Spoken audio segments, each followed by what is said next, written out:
Paris, the city of light. What could possibly go wrong in the heart of the civilized world? This was to be the next to last day of our art tour of Europe. Saturday morning began with a visit to Eugène Delacroix's home and studio.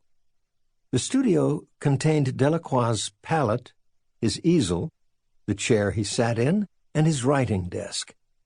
Just my wife Beverly and I went to his studio because everyone else in the group wanted to sleep late, as they were getting pretty tired of being dragged around museums and galleries from morning till night. We arrived at the Delacroix Museum at 9, and just before 11 o'clock, we returned to our hotel room to get our little group ready to go to the Georges Pompidou Center of Modern Art. This was to be one of the high points of the tour of Europe. Back in the hotel room, there was a feeling of nausea rising up inside me. A few times on our trip, I had had indigestion and taken some over-the-counter antacid and aspirin tablets, which always alleviated the discomfort.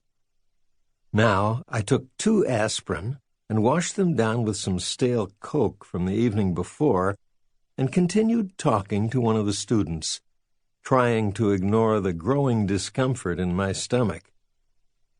As I was talking to my student, Monica, about the day's plan, I felt as though I'd been shot. There was a searing pain in the middle of my stomach. My knees collapsed, and I sank to the floor. I held my gut and screamed with pain.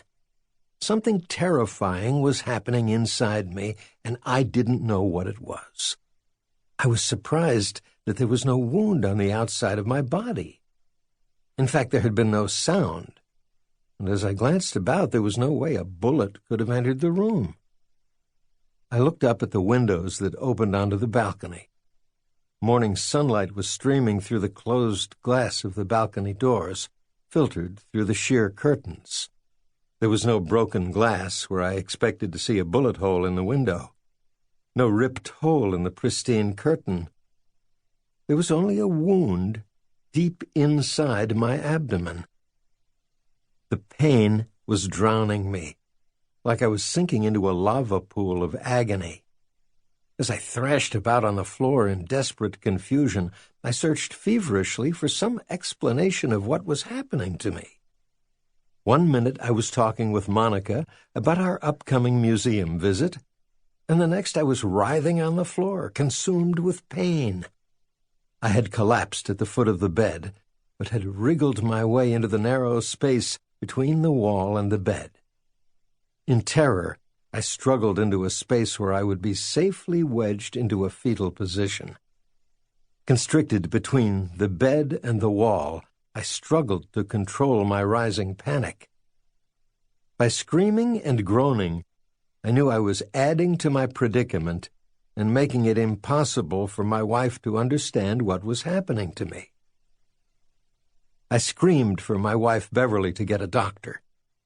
She was numb with shock. I cursed at her when she didn't respond. She composed herself enough to call the hotel desk and was told that a doctor would be summoned immediately.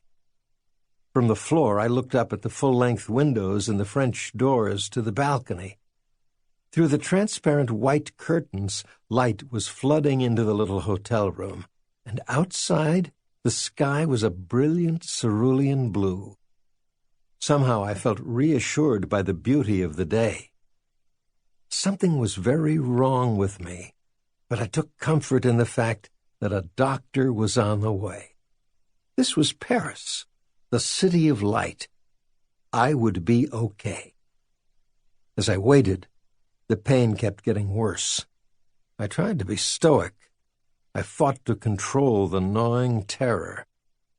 In 10 minutes, the doctor arrived. He was slightly built and in his early 30s. I could resist only feebly as he struggled to pull me up onto the bed. He asked me what had happened as he opened the buttons of my shirt to examine my stomach. His probing fingers on my abdomen aggravated the pain. I fought against him. He said I had a perforation in my duodenum, I must go to a hospital right away. Will I need an operation? I asked. Yes, immediately, he said. He phoned for an ambulance and then gave me a small amount of morphine by injection. The intense agony began to subside. He explained that the morphine was just enough to get me to the hospital, but wouldn't interfere with the anesthetic of the surgery that I would be having very soon. It became possible to think more clearly. The hospital stay would be most inconvenient. Tomorrow, my wife and I, with the students on the tour, were supposed to drive to Amsterdam for the return flight to America. But things would work out. I could manage.